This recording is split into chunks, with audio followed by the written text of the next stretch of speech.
Queridos irmãos, queridas irmãs, então esse vídeo é de número 92, capítulo 25, considerações gerais. No capítulo 25, o tema, ou melhor, o título, das evocações. Esse cabelo meu parece que está incorporado. Tá incorporado mesmo, mas deixa assim mesmo, né? Então, Livro dos Médios.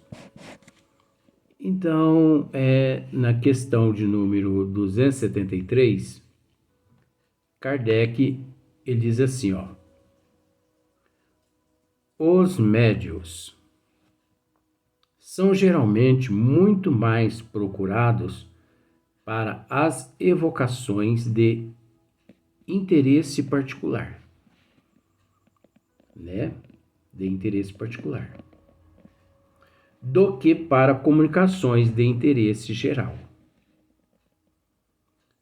Agora, você sabe quais são esses médios que são procurados por interesse particular, Você sabe quais são esses médios que são procurados para interesse particular. Luiz, mas eu não sei. Sabe? Sabe sim.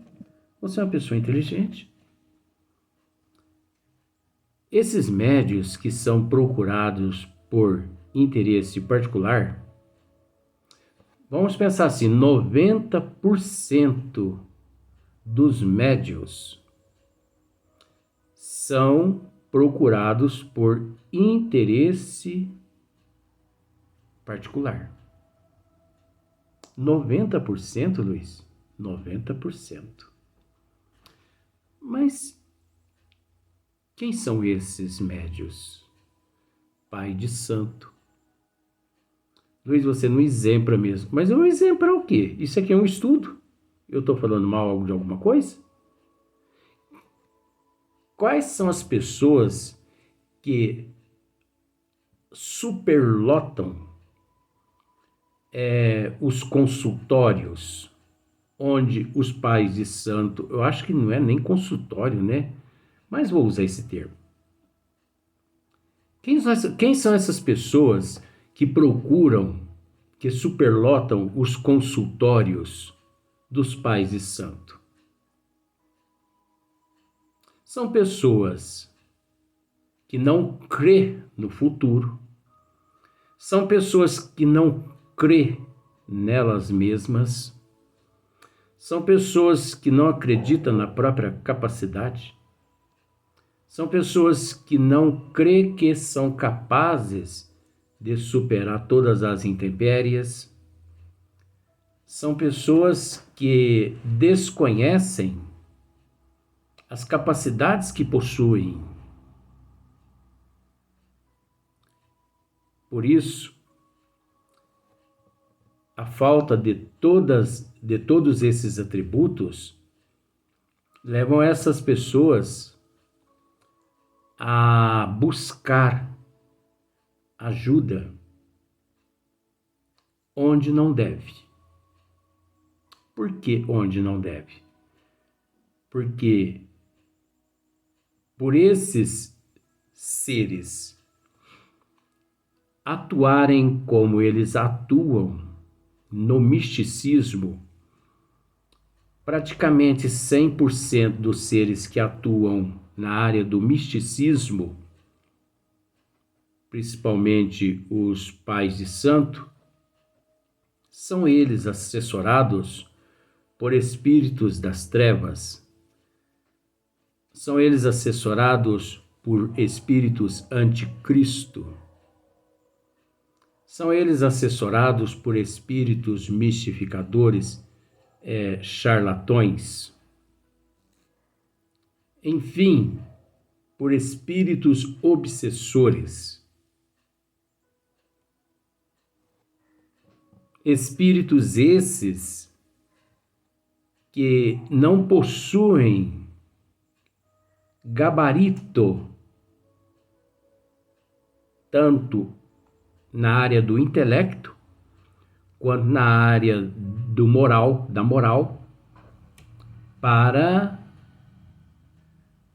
passar uma diretriz àqueles pobres de espíritos que ali vão em busca de ajuda. Porque quando a pessoa recorre a um pai de santo ou um Buena Dichas,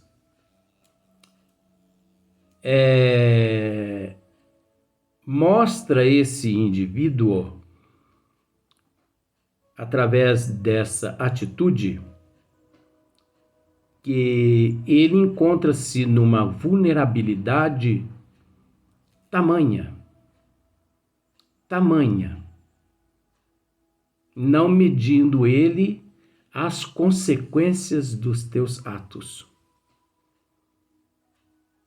Que se ele tivesse conhecimento dos desígnios das leis do Criador, ele passaria distante de pai de santo e de buenas dichas. Porque benefício nenhum logram esses que buscam orientações nesses lugares. E sim, complica muito mais ainda o processo evolutivo. Porque nós nos encontramos no corpo físico através da bênção da reencarnação, justamente para nos resignarmos, para nos aceitarmos, para auto-nos evangelizarmos, para evangelizarmos atributos que devemos cultivar: paciência, tolerância, aceitação, resignação, humildade, mudança de hábito, de comportamento, de atitude, expulsando de nós o orgulho, o egoísmo, a inveja, o ciúme, a avareza, a maledicência. Então, esses que buscam os pais de santo são justamente esses que não conseguem aceitar os desígnios das leis de Deus. E pelo fato de não aceitar, não se aceitam como são. Pelo fato de não aceitar, não se aceita como são. Por isso, recorrem a esses pais de santos e esses buenas dichas. Agora, nós temos que entender uma outra questão. O pai de santo, ele, com todo respeito aos termos que eu estou dizendo aqui, porque é um estudo, ele ainda tem vergonha na cara de assumir que é um pai de santo. Nobre ele. Isso é ser nobre. Assumir. Assumir e se assumir. Isso é ser nobre. Isso é uma qualidade que poucos possuem. Não é elogiando o pai de santo, não. Mas são qualidades que a gente tem que reconhecer. Porque aqui a gente não dá para falar mal de ninguém. Isso aqui é o estudo. É onde nós analisamos tudo. Não pode passar nada. Então, eles não têm vergonha de assumir e de se assumir. No entanto, se você digitar no Google, você encontra milhares de pais de santo pelo Brasil. Os buenas dichas também. Eles não têm vergonha de pedir para pregar nos postes, nos muros. Joga-se tarô, joga-se bu, joga isso, joga-se carta, lê a mão e traz seu amante, amante não, teu companheiro em 7 dias e tal, e tal, e tal. Esses têm vergonha na cara e eles assumem. Isso também é uma qualidade. E agora, aqueles que se dizem espíritas, que na verdade são pseudos espíritas, charlatões mistificadores, que atuam dentro do espiritismo, usando o nome do espiritismo, usando as casas espíritas para mistificar. Atuando dentro das casas espíritas como se fossem guru, como se fossem pitonisa dentro das casas espíritas. E dentro da casa espírita é lugar desses trabalhos. Por isso, que olha só para você ver, Kardec começa da seguinte forma: os médios são geralmente muito mais procurados para as evocações de interesse particular do que para comunicações de interesse geral. Então, Pai de Santo é médio, Buenas Dichas são médios. Esses charlatões mistificadores que atuam dentro das casas espíritas como guru, como pitonisas e tudo mais, são médios. Como já dissemos, nascido de mulher na terra é médio. Uns mais ostensivos, outros menos ostensivos. Agora, a vergonha é, dentro das casas espíritas, esses médios indisciplinados, imprudentes, irresponsáveis, usando o nome do espiritismo. Agora, nós temos que entender. Vão responder. Se é que já não respondem. Você sabe por quê? Porque nós temos o hábito de dizer assim: quem planta, colhe. Mas nós temos que raciocinar também a respeito desse quem planta, colhe. Se você planta vento, você colhe tempestade. Mas será que o fato da pessoa plantar vento já não significa que ele encontra-se já em meio a uma tempestade? A uma tempestade de transtorno, de perturbação. Porque, gente, só em meio a uma neurose, a uma psicose, só em meio a uma perturbação tão grande, para que a pessoa saia da linha, vamos assim dizer. Porque fora daquela perturbação, a pessoa não sai. Então, o ditado, quem planta, colhe. Então, se você planta espinho, você colhe espinho. Mas será que a hora que a pessoa está plantando espinho, ele já não está ali colhendo? Ele já não está sofrendo? Porque analise só para você ver. Vamos pensar por um outro lado. Como que se inicia uma cirrose? É até desagradável falar desse assunto, mas você sabe que é um estudo. A cirrose, não vamos falar da cirrose hepática de vidas passadas, não. Até porque tem pessoas que dizem assim: engraçado, fulano nunca bebeu. Fulano não bebe, nunca bebeu. E ele é portador de cirrose hepática. De repente, aquela pessoa vem a sucumbir. Ele vem a óbito. E as pessoas dizem assim: mas que interessante, né? Uma cirrose, ele nunca bebeu, nunca pôs uma taça de bebida alcoólica na boca e morreu.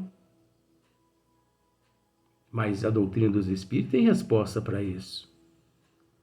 Sabe o que explica isso aí? Ele não bebeu nesta existência, mas ele detonou o teu fígado, o teu pâncreas, as tuas glândulas suprarrenal em existências passadas. Então ele foi um alcoólatra em vidas passadas. Lá ele contraiu o princípio da cirrose. Como ele veio a desencarnar, ficou para a próxima existência dar sequência naquela enfermidade. Então, nesta atual existência, ele teve a oportunidade de desfrutar da cirrose da existência passada sem fazer uso, sem ter feito uso da bebida alcoólica nesta existência. Olha como que a doutrina é. É um consolo ver essa doutrina. E também existe aquelas cirroses que tem por início na atual existência devido a um mau comportamento, né, de bebida da pessoa ali, daquele dependente. Pois bem, mas o que leva a pessoa a beber, né, a fazer o uso de bebida alcoólica, fazer o uso de drogas e tudo mais? Não é lá um tipo de transtorno? Não é lá um tipo de perturbação?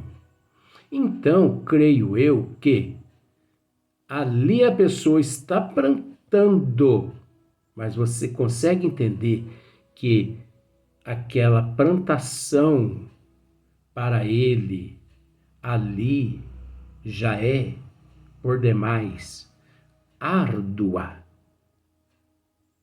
Porque não é fácil, gente, viver na condição de um alcoólatra, de um mendigo, de um usuário de droga, né? Viver na condição assim, de um cleptomaníaco. Então isso tudo já é um transtorno, já é uma perturbação. O indivíduo sofre ali também. Ele não sofre só quando ele terá que pagar tudo aquilo ali, quitar tudo aquilo ali nas próximas existências.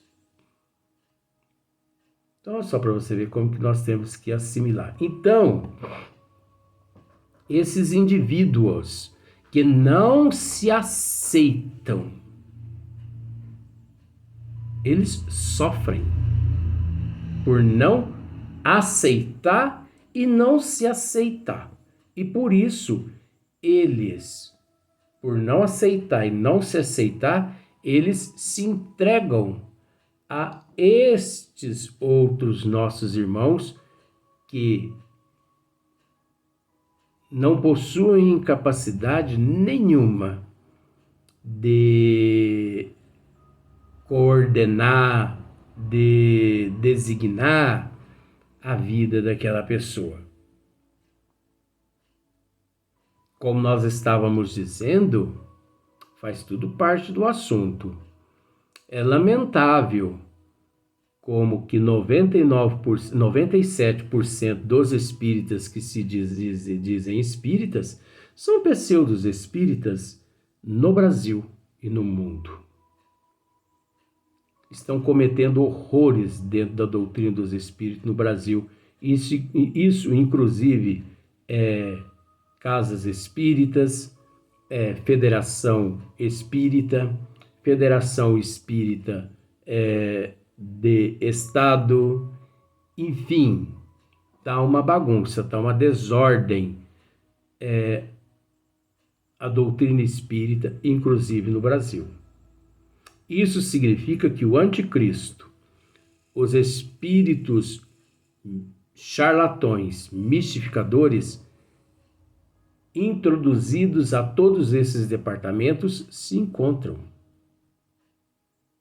comandando a mente dos indisciplinados, dos irresponsáveis. Por isso que Kardec disse aqui, nós vamos ler novamente. Os médios são geralmente muito mais procurados para as evocações de interesse particular do que para comunicações de interesse geral. Então nós já explicamos. E quem são estas pessoas que procuram esses médios por interesse particular? Esses que não aceitam e não se aceitam, que procuram barganhar com a espiritualidade. Procuram, é uma barganha mesmo.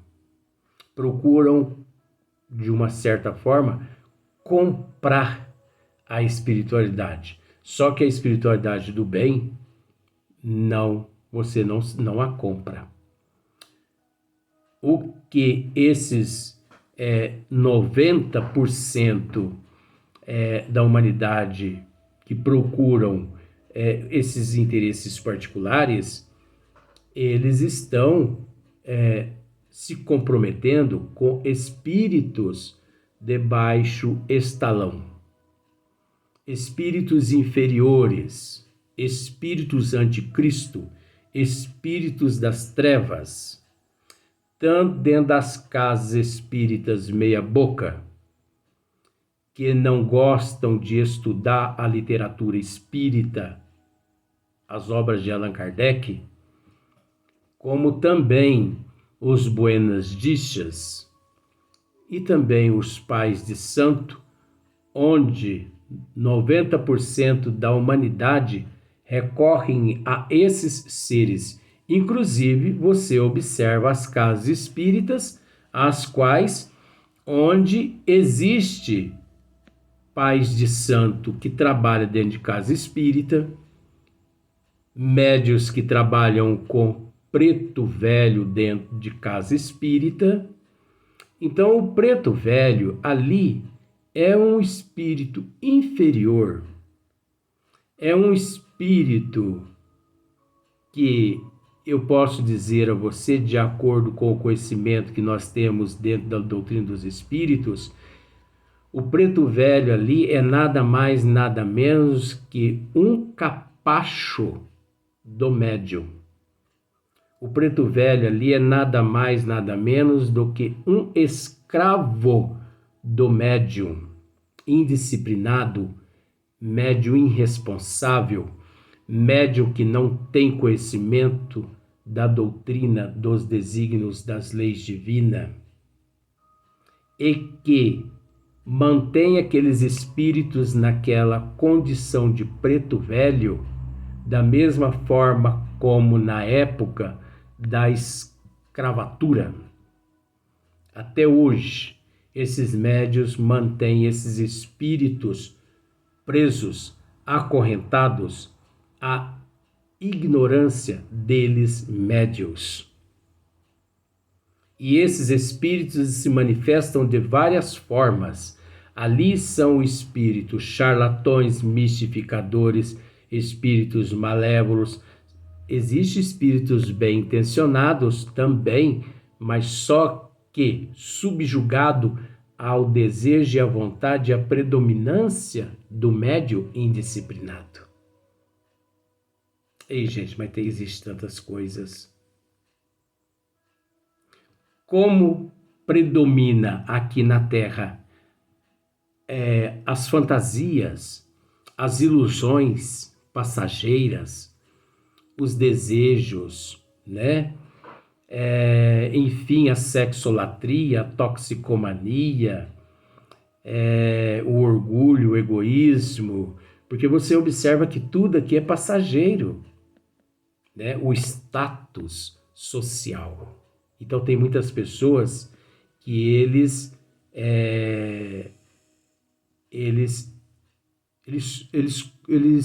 se preocupam com o status perante a sociedade. Perante a sociedade, né? E perante nosso Senhor Jesus Cristo. Nós temos que perguntar isso também. porque é preferível a pessoa permanecer do lado de nosso Senhor Jesus Cristo, que é o caminho, a verdade e a vida, e que ninguém vai ao Pai se não for através dele, ou nós devemos ficar a favor da sociedade. Não podemos nos esquecer que Barrabás, há 2000 anos atrás, pela humanidade, foi concedido ser libertado, e o Cristo crucificado. Então Barrabás, ele representa tudo que não presta na face da terra. Toda distorção na face da terra. Agora, eu principalmente, é até bom que a pessoa não me pergunte, Luiz, perante a sociedade, porque eu não sei se você entende que sociedade é uma coisa, humanidade é outra coisa. Perante a sociedade, você abjura nosso Senhor Jesus Cristo? De forma alguma. Primeiro nosso Senhor Jesus Cristo. Sociedade em segundo plano e olha lá. Mas e a humanidade? Aí eu já alio nosso Senhor Jesus Cristo e a humanidade. Porque a humanidade é aquela necessitada a qual eu posso me colocar-se no lugar dela. Vamos ao próximo vídeo.